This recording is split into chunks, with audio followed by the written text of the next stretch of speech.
Hola, buenas tardes, Buenas tardes. o buenas noches, depende de donde estén mirando el video. Exactamente. Eh, Vamos a arrancar con este programa que es un tema fundamental de entender, que es el conflicto económico, en principio, el conflicto económico que existe entre dos superpotencias como Estados Unidos y China. Vamos a analizar desde nuestro punto de vista qué está sucediendo en esta globalización que tenemos en la actualidad, en el siglo XXI. Y en principio queríamos empezar con unos mapas para entender cómo es nuestro concepto y nuestra visión del mundo conforme a el sistema educativo que nos implantan desde niños. Estamos hablando a nivel geográfico. Desde nuestro punto de vista, creo o creemos que esa visión se genera a partir de esa visión de este planiferio que nos presentan en las escuelas desde un principio y que tienen que ver con la centralidad de cada continente. Es decir, los mapas que le vamos a mostrar, que en este momento ya están en pantalla, nos indican con claridad la visión que tenemos en base a la diferencia que existe en la forma de mostrarnos el planiferio. Si tomamos un mapa, un planiferio del sistema educativo, si se quiere, por ejemplo, norteamericano, que también es muy similar en otros países, nos muestran en la centralidad de lo que es el planiferio todo el continente americano. Exacto. Entonces tenemos una visión desde el punto geográfico de Argentina, por ejemplo, una visión siempre para el lado de Europa, ¿sí? Inconscientemente nos van implantando esa forma de ver el mundo y vemos, por consiguiente, de una forma muy lejana todo lo que sea referente a Asia, el continente asiático. Lo vemos del otro lado del mundo, como muy lejos.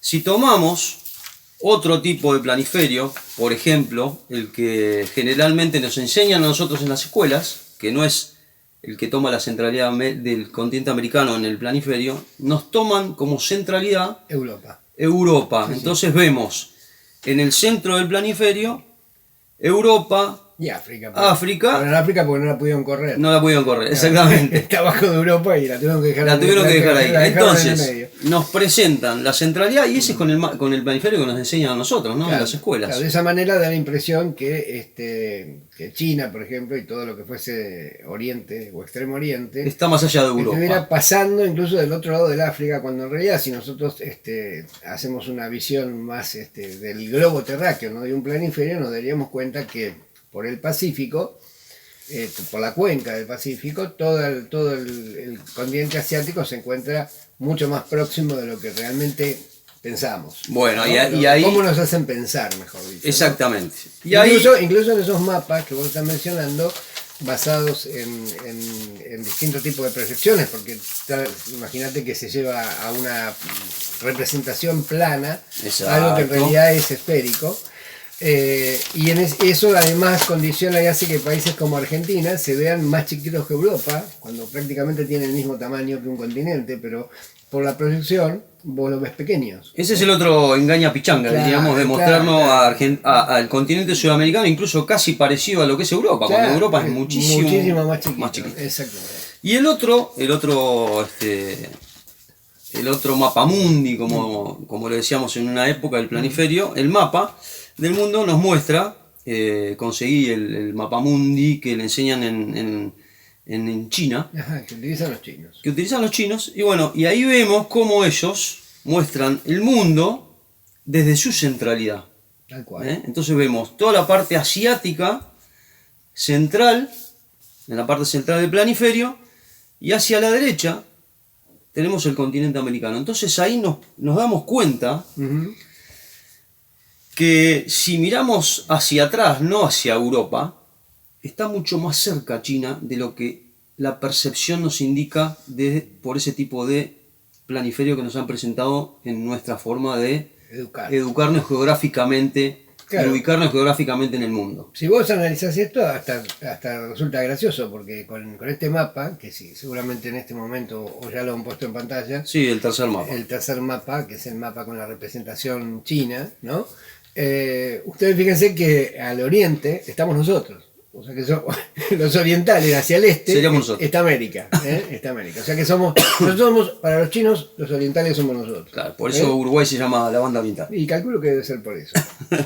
Muy bien. Bueno. Entonces, listo. Terminamos con estos mapas. Era la presentación que creo que era fundamental para entender ahora a dónde vamos, que es el conflicto en el Asia-Pacífico. Además, para entender las cuestiones geoestratégicas, es fundamental también tener un concepto geográfico claro. Exacto. Sobre todo para interpretar distancias, zonas, regiones, porque si no, algunos temas es muy fácil de confundirse o de tener percepciones que no se ajustan a la realidad. ¿Mm? Sí, es verdad. Y con este mapa, con el último que presentamos, vemos también la ubicación que tiene, y ahí vemos la realidad de por qué Estados Unidos se preocupa tanto por, además de otras cuestiones económicas y políticas, ¿por qué se preocupa tanto por el Asia-Pacífico? Porque sus costas pueden tranquilamente dominar, si quieren, y que es lo que están queriendo hacer, la zona del Asia-Pacífico, que están cerquita, como podemos ver en este planiferio chino. Sí, tal cual. Pasemos entonces a la actualidad, ya dejando estos mapas. La situación que estamos viviendo ahora, estamos a finales de septiembre, y falta muy poquito, un mes y moneditas para las elecciones norteamericanas. Ya a esta altura, ayer fue martes 29, fue el primer debate entre Biden y Donald Trump.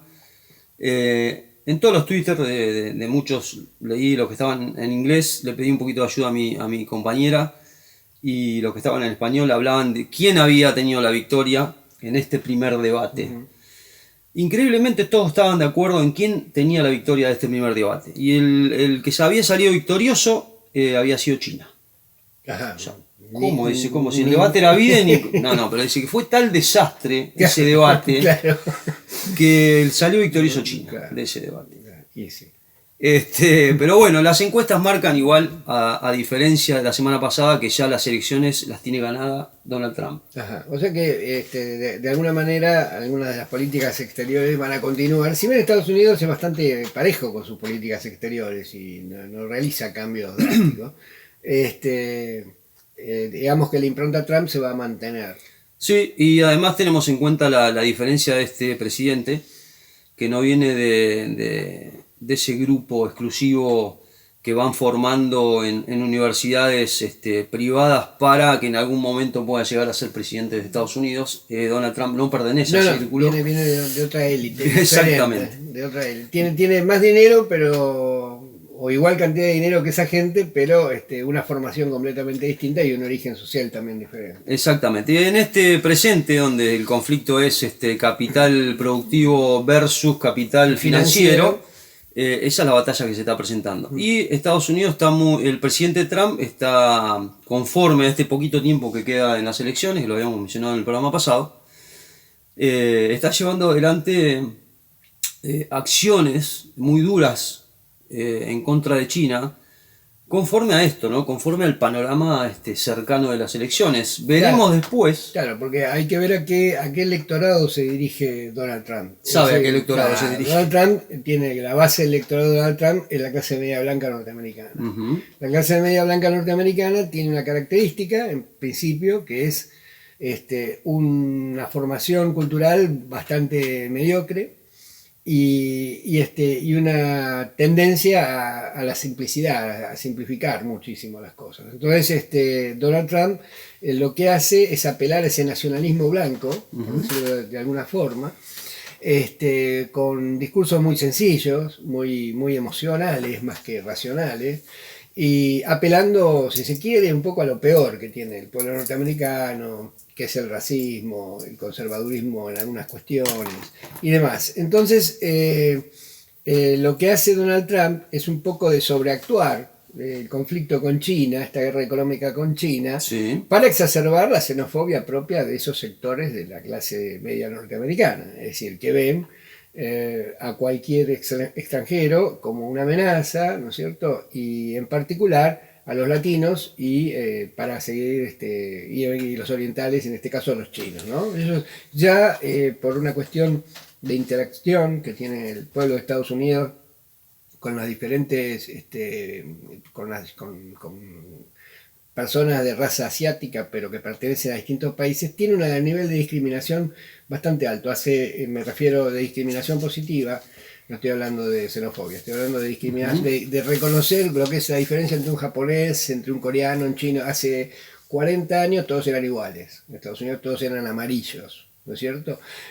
Hoy no es así, hoy ellos tienen, por gran cantidad de población americana nativa, americana de origen asiático, a los japoneses los consideran prácticamente aliados, después de haberles tirado 2 bombas atómicas y haberse odiado como que la manera en que se odiaron. Pero hoy en día con los japoneses no es el problema, pero siguen exacerbando la fobia, la chinofobia, si se quiere, ya no basada tanto en una cuestión racial o étnica, sino en una cuestión de nacionalidad, es decir, de nacionalidad, y apelando también a ese concepto de que el extranjero viene a quitarte el trabajo, ¿no es cierto? Como esa clase media blanca, trabajadora, a la cual se dirige Trump, es justamente la que se ha visto quizás más impactada, pero por el desarrollo del capitalismo financiero, no por el accionar de China. Pero eso no lo pueden discriminar, no pueden darse cuenta de esa situación, y es más fácil culpar, me salió chino. Estás hablando bien. Buscar siempre la culpabilidad en otro, ¿no es cierto? Y en este caso son los chinos los objetos de toda esta cuestión. Sí. Vamos a pasar a un punto para tratar de comprender cuál es el conflicto mundial que está en este momento, que es es de estos dos imperios, China, Estados Unidos, China, y que tiene que ver fundamentalmente con el dominio comercial, y por eso quiero mostrar en este mapa que vamos a poner en pantalla, para entender la importancia de Asia-Pacífico, que significa tanto para todos los países que están viviendo sobre el Asia-Pacífico, incluidos las costas y Estados Unidos, ¿no? Está bien, ahora, en este punto quiero hacer una salvedad, porque quizás yo también en algún momento has utilizado el mismo término. Vos hablaste de 2 imperios recién, hace un segundo. Hay un imperio solo. Y yo creo que no son 2 imperios. No, es uno. No creo que sean 2, creo que es uno. Exacto. ¿Por qué? Porque China ha demostrado con el tiempo es verdad, que no es un país con una vocación imperial. Sí es un país con una vocación comercial. Es un país de comerciantes, básicamente, China. Pero no es un país imperialista. De hecho, China, cuando se vio amenazada, se cerró detrás de una muralla en el año 1500. Sí, estás hablando del siglo XV. Del siglo XV. Se cerró detrás de una muralla y en vez de dedicarse a expandirse como sí hacían otros, como por ejemplo los mongoles. Es decir, China no es un país, ya tiene un territorio tan extenso y tan vasto que no se ha dedicado a extender su territorio y a colonizar como han hecho los países de Europa, como ha hecho los Estados Unidos, incluso como han hecho otras civilizaciones en el pasado.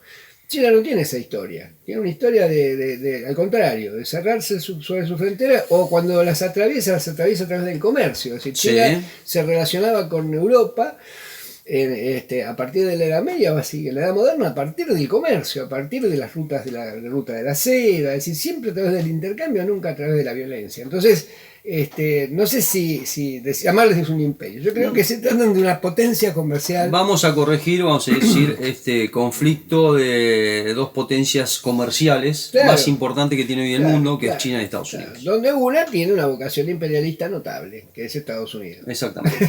Ese calificativo no lo vamos a sacar. Claro, y no se lo vamos a endilgar a China. A los pobres chinos que realmente se han portado bien miles de años. No cientos, miles de años. Sí. En este mapa que le queremos presentar es ver la importancia. Este mapa no es actual, es de 2020, de 2015, pero nos habla de que un 40% de la población mundial está en esta zona. Mira vos. Después habla de un 56% que el Producto Interno Bruto Mundial le pertenece a esta zona, en un 56%. Claro, porque si bien es el 40% de la población, no es el 40% más pobre. No. O sea que por eso tenemos, además, un 60% del Producto Bruto Interno dentro de esta región, ¿no es cierto? Y se mueve dentro de esta región del Océano Pacífico el 45% del comercio mundial. Entonces, con estos datos, Claro. con estos tres datos, Sí. simplemente estamos viendo la importancia que tiene en el comercio mundial, en la economía mundial, Sí. porque recordemos que China está moviendo la economía, muchos le dicen la locomotora del mundo, ya desde el año entrada del siglo XXI principalmente, con un crecimiento prácticamente de un promedio de un 8% anual. Sí. Incluso hoy, en plena pandemia, es el que ya empezó a producir, y están los cálculos de un 1-2% de crecimiento en este año con pandemia. En un año donde todos han caído. Exacto. Es decir, ellos se han mantenido con crecimiento, más lento, pero con crecimiento. El resto de los países del mundo han caído. Pero además, China tiene una característica, y que es la incorporación por año de 40 millones de personas al nivel de consumo de la clase media. Eso, aparte de ser uno de los países, o el único país que realmente se puede decir que ha derrotado la pobreza estructural hace décadas, y la pobreza en los términos que lo entendemos en Occidente, en forma numeral, hablando de números, millonaria, pues estamos hablando de 40 millones de personas por año que pasan del nivel de consumo de las clases bajas al nivel de consumo de las clases medias. Eso habla de una movilidad social y de un enriquecimiento, por decir así, muy bien distribuido, de una población enorme de 1.200 millones de habitantes, de más de 1.200 millones de habitantes. Entonces, esto desde luego que convierte a China en la locomotora de la economía mundial y en la primer potencia económica, sin ninguna duda. Sin ninguna duda. Sin ninguna duda. Después hay que evaluar otros aspectos para decir tecnológicos, militares y demás, para decir cuál es la primera potencia en todos los órdenes. Sí. ¿No? Pero está muy cerca en todos los órdenes de Estados Unidos. Entonces la competencia se está dando en un nivel muy finito, ¿no es cierto? En cualquier momento los chinos pasan adelante y en otros órdenes, y ya, es decir, van sumando. Lo tremendo de todo esto es que el crecimiento chino no se detiene ni con pandemia, de ninguna forma. Estados Unidos ha tenido una caída impresionante este año. Si China hubiera tenido una caída, bueno, pero el problema es que China no solamente se frenó un poco, pero no cayó. Ahora, la pregunta sería la siguiente, ¿no? ¿Hasta qué punto muestran en la superficie, principalmente Estados Unidos, esta guerra económica que muchos hablan de la posibilidad de un conflicto bélico? Desde mi punto de vista no existe, no es posible, porque sería derrumbar la economía mundial, que también perjudicaría a Estados Unidos. Por la relación que tienen Estados Unidos y China con respecto al comercio, porque muchas cosas dependen de Estados Unidos de China, y China depende de Estados Unidos. Un punto, por ejemplo, la semana pasada sanciona a Donald Trump a la empresa que produce la mayor cantidad de microprocesadores China, la más importante.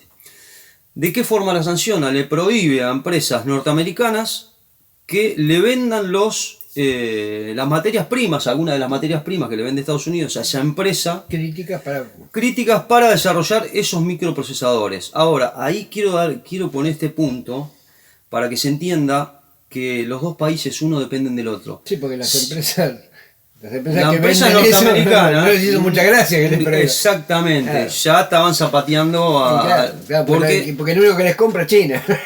Sí, y en grandes cantidades. Claro, y otro punto para tener en cuenta, la cantidad de empresas norteamericanas que se instalaron y que están trabajando en China, como por ejemplo Tesla, que hablan tanto de los autos eléctricos, está funcionando hace muchísimo tiempo en China.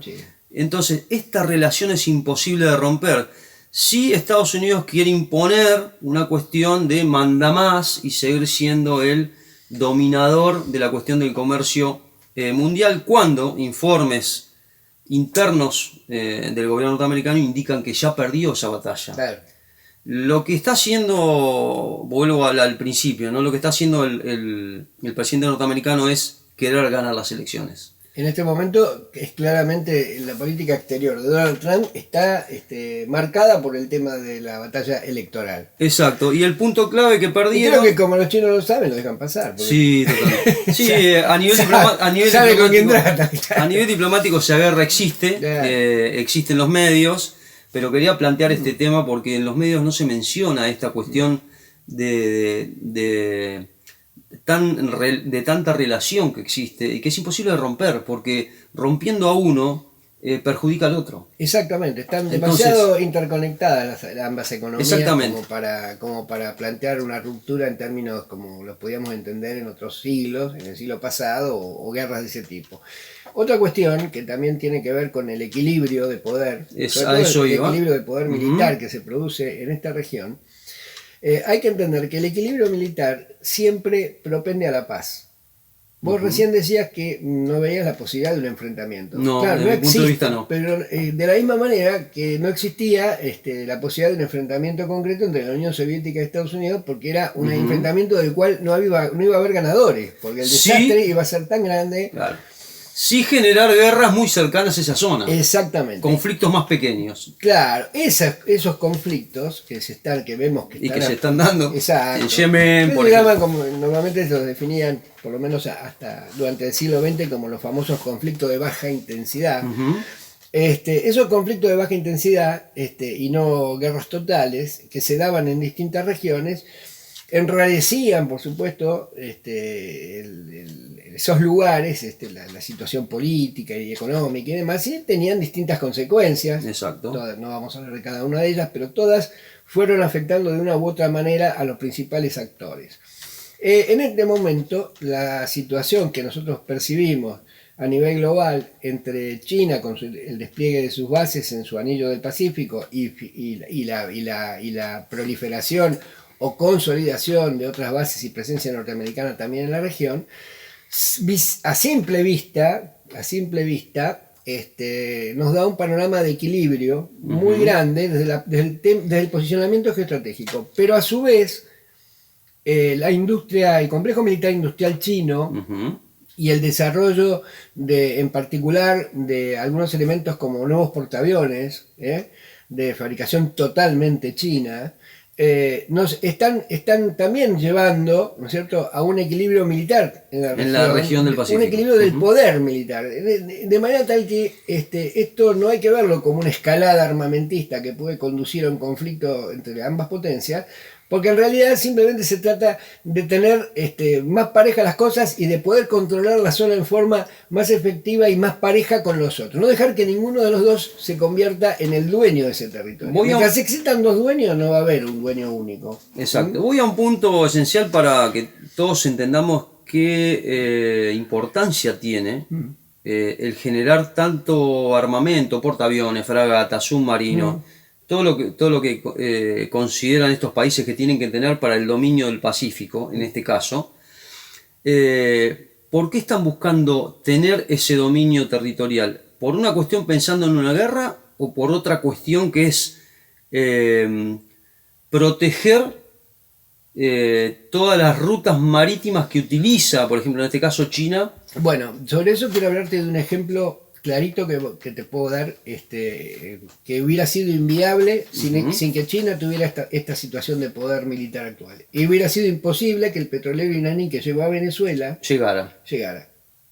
No hubiera llegado. Es decir, el poder militar, cuando es unilateral, cuando pertenece en una región, le permite a ese Estado o el gobierno de ese Estado ejercer un poder de policía. Exacto. En ese lugar. Es decir, mientras que cuando hay un equilibrio, ese poder de policía ya no lo tenés. Exacto. Y esto hace que Estados Unidos, que siempre se trató de constituir como el gendarme mundial, en algunos casos se tenga que guardar ese rol. ¿Por qué?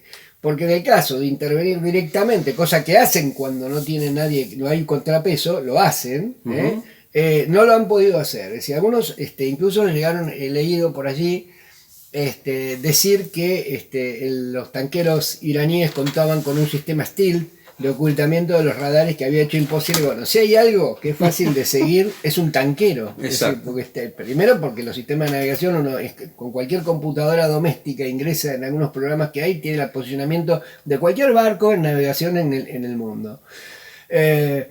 Bueno, o sea que en ningún momento. El problema era que el señor buque tanquero pudo atravesar todas las zonas donde había presencia norteamericana que hubiese bloqueado su paso, porque también había presencia china y se hubiera armado la torta si alguno de los dos hubiera intervenido. Entonces, como vemos, en estos casos el equilibrio conduce a la paz, no al enfrentamiento. La otra pregunta. El poder militar equilibrado conduce a la paz. Sí, ¿cuándo comenzó el despliegue y el avance tan rápido de China con respecto a lo que vamos a ver en el mapa, con respecto a, que vos mencionabas, el collar de perlas chino y el collar de contención de Estados Unidos? ¿Cómo funciona cada uno? ¿De qué se trata? Y la importancia de a partir de cuándo China empieza a generar este avance tan rápido, como mencionaba recién. Algunos hablan de la distracción por parte del imperio, la desatención por parte del imperio de China, y por haber estado tanto tiempo después del 11 de septiembre del 2001, tanto tiempo en Medio Oriente, Irak, Afganistán, conflictos con Pakistán, tanto tiempo en ese lugar, le dejó de prestar atención a la evolución que empezó a tener China. ¿Esto fue a partir del siglo XXI o antes? No, yo creo que a partir del siglo XXI se producen algunos cambios en estas cuestiones, pero no creo, sinceramente, creo que es esa teoría de que Estados Unidos está distraído en un lugar o el otro, es entrar en el mecanismo simplista que Donald Trump le quiere inculcar a su población. ¿Por qué? Porque persona que piense un poco se debería dar cuenta que en Estados Unidos, los servicios de inteligencia de Estados Unidos y todo el gobierno de Estados Unidos y el Departamento de Estado y los departamentos de Relaciones Exteriores y demás, deben tener para cada región especialistas y equipos trabajando en forma permanente independientemente. Decía, acá no se trata que el tío Sam se distrae como si fuese una única persona. Exacto. Porque como tiene un conflicto en Medio Oriente, entonces no puede mirar, no se da vuelta y no mira para atrás. Yo creo que miran, lamentablemente, están mirando con atención cada lugar de la Tierra. Es verdad. La diferencia está en que los avances tecnológicos que se fueron produciendo, los cambios tecnológicos que se fueron produciendo, básicamente, a partir del siglo XXI, se fue, digamos, de alguna manera profundizando la globalización y cambiando también la relación que había entre China y Estados Unidos.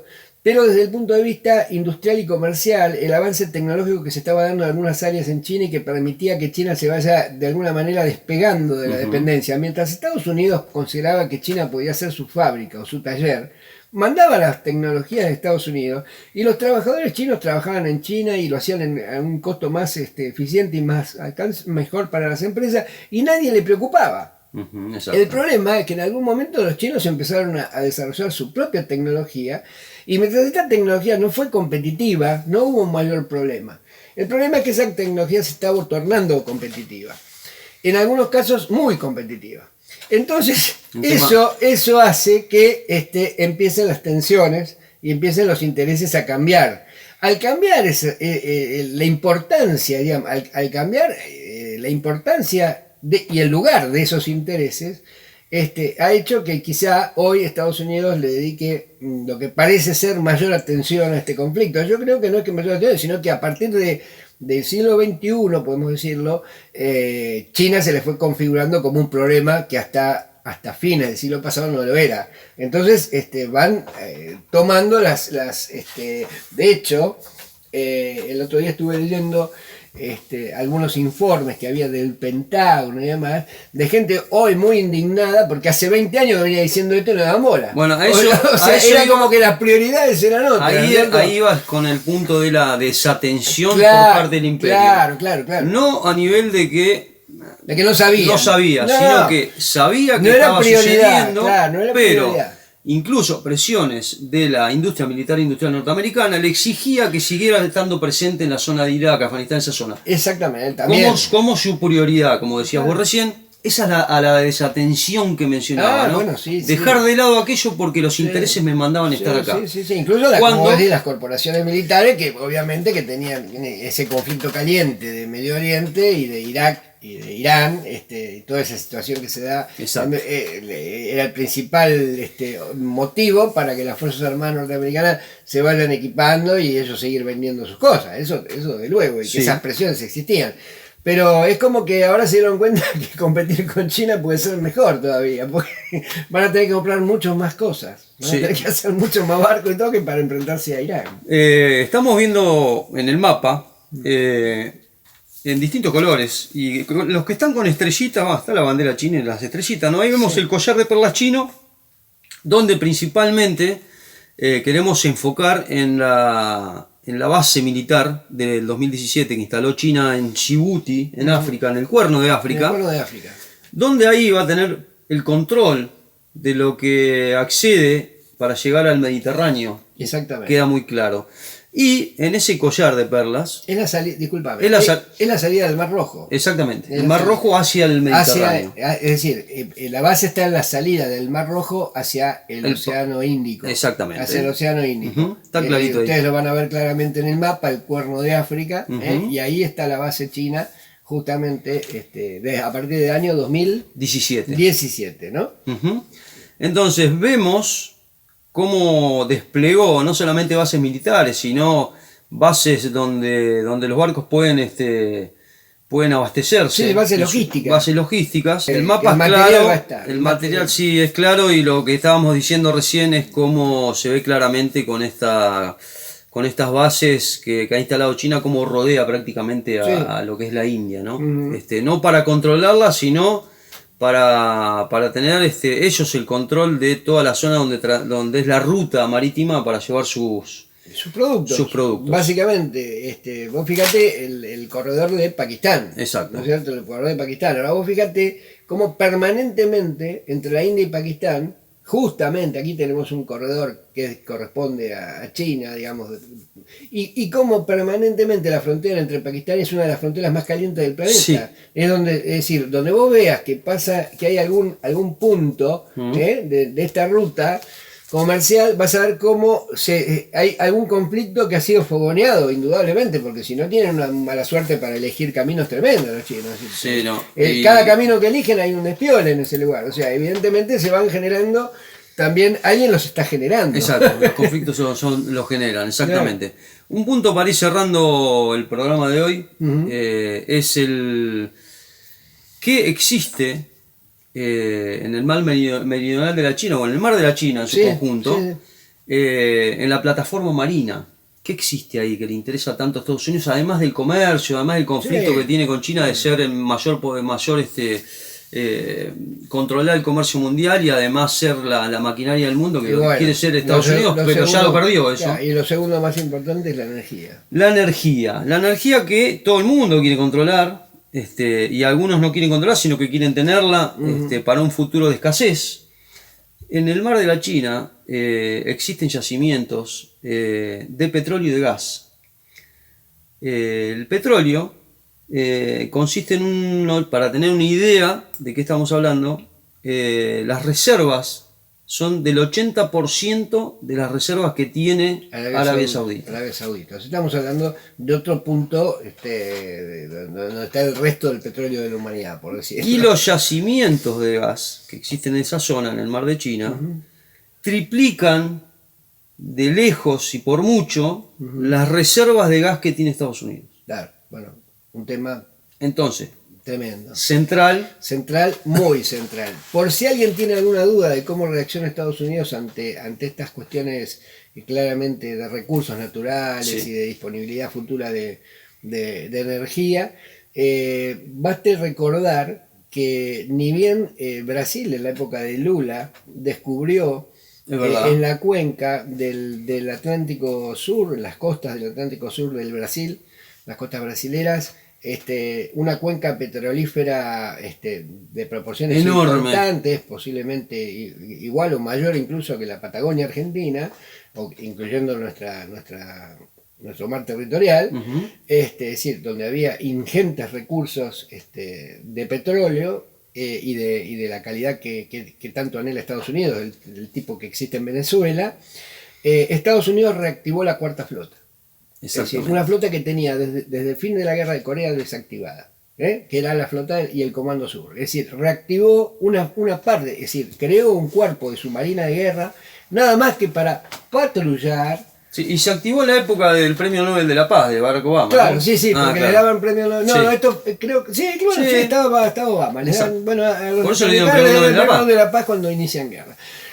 Activó una flota de guerra en una región totalmente pacífica, donde además no existía ninguna posibilidad de conflicto entre los miembros de los países costeros. O sea, Exacto. si había una zona donde no había ninguna posibilidad de guerra ni de nada, era en la costa de Brasil, y sin embargo ellos reactivaron una flota con esa finalidad de controlar, que custodiar recursos para el día de mañana, ¿no?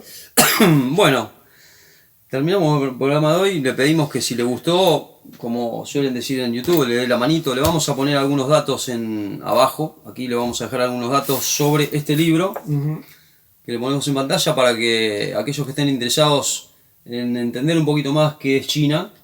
Este libro se editó en el 2011 por Capital Intelectual en los típicos que traía Le Monde, de Le Monde Diplomatique, se llama El futuro de una ilusión, socialismo y mercado, de Julio Godio. Es un intelectual argentino, así que se lo voy a dejar ahí abajo, los datos para que ustedes lo puedan leer y lo disfruten, porque se van a enterar de muchísimas cosas y este estudio que hace Julio Godio sobre China. Bien. Les mandamos... Bueno, nos despedimos entonces. Nos despedimos hasta la próxima, como en todos los programas. Como siempre, en una mesa de café en tiempo de pandemia. Un abrazo.